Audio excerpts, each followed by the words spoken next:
नमस्कार दोस्तों, आज हम परमाणु की संरचना के बारे में पढ़ेंगे। यह एक कार्बन का परमाणु है। इसके नाभिक में प्रोटॉन और न्यूट्रॉन रहते हैं और इसकी बाहरी कक्षाओं में इलेक्ट्रॉन रहते हैं जो नाभिक के चारों ओर घूमते रहते हैं। परमाणु की संरचना। परमाणु सिद्धांत की खोज किसने की थी? तो इसकी खोज की थी जॉन डाल्टन ने। परमाणु के नाभिक का आकार क्या होता है? तो इसका आकार होता है 10⁻⁻15 मीटर। कौन एक अस्थायी कण है? तो न्यूट्रॉन। किसी तत्व के परमाणु क्रमांक को सबसे सही कौन निर्धारित करता है? तो यह करता है प्रोटॉनों की संख्या। परमाणु के नाभिक में कौन से कण होते हैं? तो प्रोटॉन और न्यूट्रॉन होते हैं। परमाणु में उपस्थित आवेश रहित एक कण है, कौन सा? तो यह न्यूट्रॉन रहता है। परमाणु में कौन से मूल कण समान संख्या में स्थित होते हैं? तो इलेक्ट्रॉन तथा प्रोटॉन समान संख्या में स्थिर रहते हैं। न्यूक्लियॉन किसका सामान्य नाम है? तो प्रोटॉन और न्यूट्रॉन का।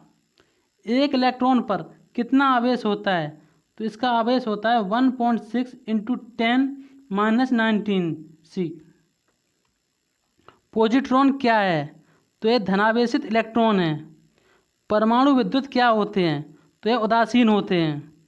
इलेक्ट्रॉन की खोज किसने की थी? इलेक्ट्रॉन की खोज थॉमसन ने की थी।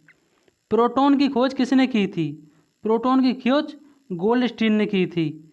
जेम्स टैल्विन ने किसकी खोज की थी? तो इन्होंने न्यूट्रॉन की खोज की थी। भारतीय मूल के कौन से वैज्ञानिक किसी मूल कण की खोज से जुड़े हुए हैं? तो ये सत्येंद्रनाथ बोस थे। पॉजिट्रॉन के खोज करता है एंडरसन। परमाणु नाभिक की खोज किसने की थी? तो खोज की थी रदरफोर्ड ने। किस परमाणु के नाभिक में न्यूट्रॉन नहीं होता है? तो यह हाइड्रोजन के परमाणु में न्यूट्रॉन नहीं होता है। इलेक्ट्रॉन की तरंग प्रकृति की खोज सर्वप्रथम किसने की थी? तो की थी ड्रो ब्रोगली ने। तत्व के सबसे छोटे भाग को क्या कहते हैं? तो इसको परमाणु कहते हैं। डाल्टन के परमाणु सिद्धांत के अनुसार कौन सा सबसे छोटा स्वतंत्र रूप से रह सकता है? तो यह परमाणु स्वतंत्र रूप से रह सकता है। किसी परमाणु का रासायनिक व्यवहार किस पर निर्भर करता है? यह करता है न्यूक्लियस के गिर्द घूम रहे इलेक्ट्रॉनों की संख्या पर। नाभिक की द्रव्यमान संख्या किसके बराबर होती है? तो होती है नाभिक में उपस्थित न्यूक्लियनों की संख्या के बराबर।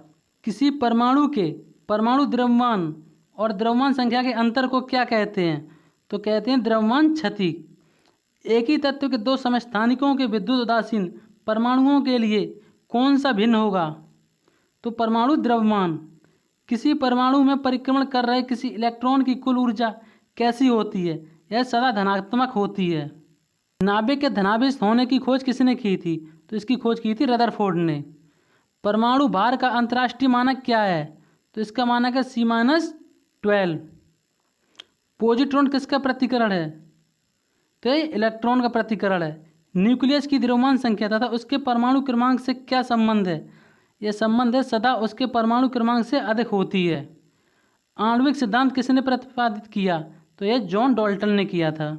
फोटोन की ऊर्जा संवेग वेग में सही संबंध क्या है? तो इसका संबंध है P = E/C। एक परमाणु में दो इलेक्ट्रॉनों की संख्या चारों क्वांटम संख्याएं आपस में समान नहीं हो सकती। यह नियम किस वैज्ञानिक ने संबंधित है? तो यह पाउली का नियम है। रासायनिक तत्व के अणु के संदर्भ में चुंबकीय क्वांटम संख्या का संबंध किससे है? तो यह चक्रण से है। वह क्वांटम संख्या जो किसी कक्षा में अंतरिक्ष अभिविन्यास की दिशा विनिर्देशित करती है, कौन सी है? तो यह चुंबकीय क्वांटम संख्या। किसी तत्व के रासायनिक गुण कौन तय करता है? तो न्यूट्रॉनों की संख्या करती है। किसी परमाणु की बारहम कक्षा में कितने इलेक्ट्रॉन रह सकते हैं? तो उसमें रह सकते हैं 8 इलेक्ट्रॉन। किसी परमाणु में 9 इलेक्ट्रॉन 9 प्रोटॉन तथा 10 न्यूट्रॉन है, उसकी द्रव्यमान संख्या कितनी होगी? तो होगी 19। तत्व के परमाणु में 2 प्रोटॉन 2 न्यूट्रॉन 2 इलेक्ट्रॉन हो, उस तत्व की द्रव्यमान संख्या कितनी होती है? तो 4 होती है।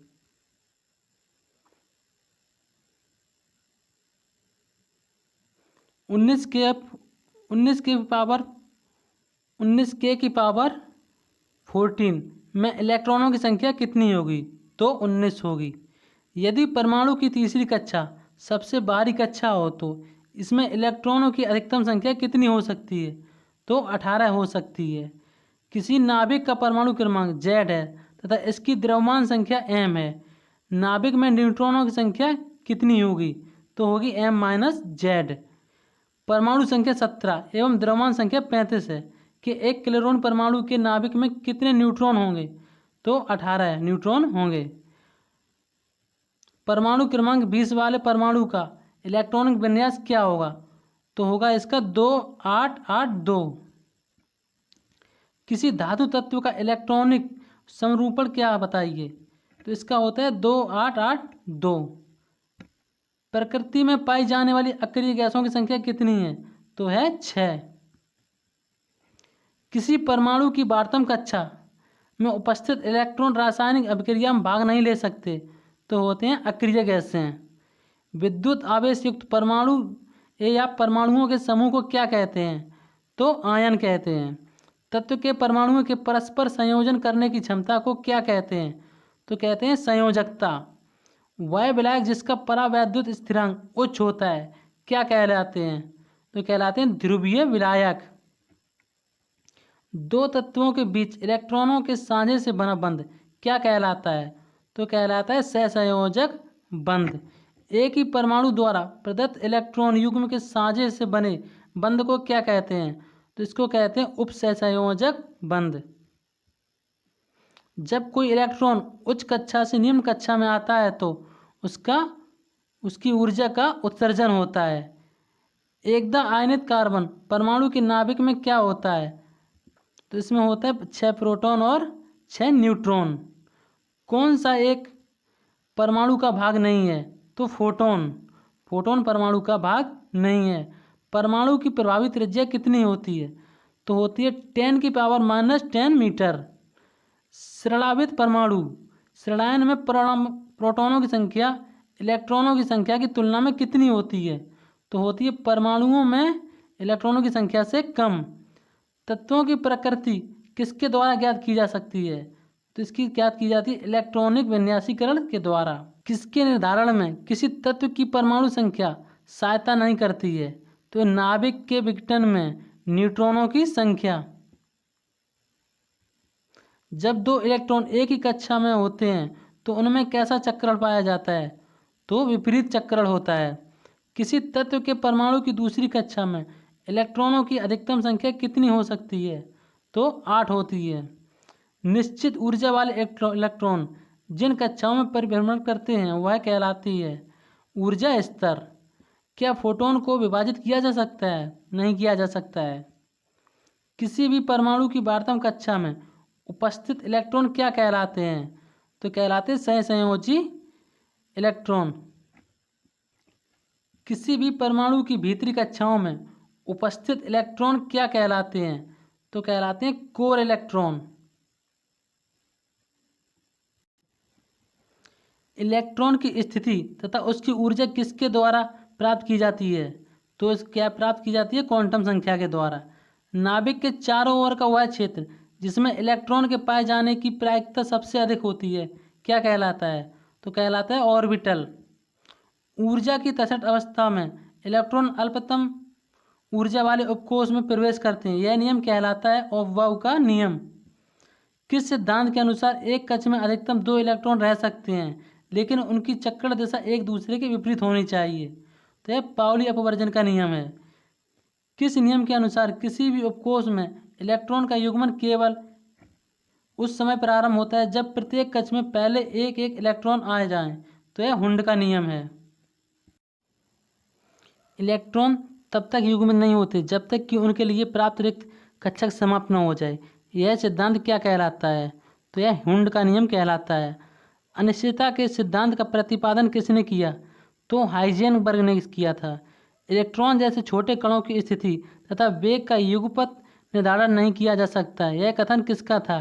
तो यह हाइजेनबर्ग का था। इलेक्ट्रॉन के आवेश की खोज किसने की थी?